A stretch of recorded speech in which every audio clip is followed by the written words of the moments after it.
Morning. Nearly 50 million doses of the COVID-19 vaccine have been given worldwide. It's roughly the same amount of Americans who have the intense fear of needles and also getting the vaccine. Yeah, isn't that something? WCPO's Allie Kramer talked with a local doctor who's helping patients get over their fear of needles. Quick warning, if needles make you uneasy, you might want to just listen and not look at Allie's report. Trypanophobia is the fear of needles, and it is one of the most common fears in the United States.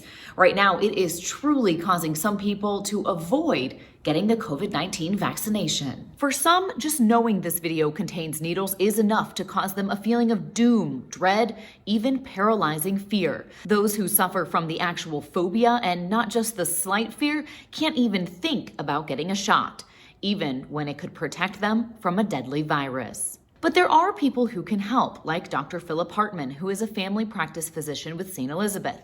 He says something as small as closing your eyes the entire time can help, or repeating a mantra over and over helps shift your focus.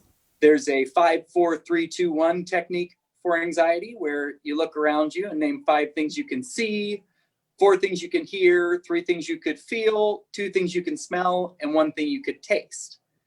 By doing that, you're engaging your senses in a way that doesn't focus on the anxiety-provoking item. Dr. Hartman's favorite method is to take whatever you're afraid of and put it to the tune of Happy Birthday.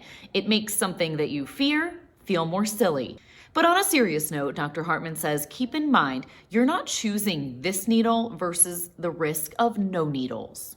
If you told me I could quickly have a needle stuck in my arm and removed, and I could keep my eyes closed for the whole thing if I wanted to, and I don't have to see it.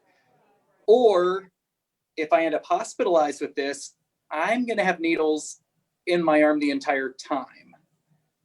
That's worth thinking about, that the benefit to risk ratio here weighs very heavy towards benefits. Dr. Hartman says, look, if it is the fear of needles that is keeping you from getting the COVID-19 vaccine, talk to your healthcare provider to see if the two of you can figure out a way to sort of manage that fear, at least long enough to get the shot. Guys?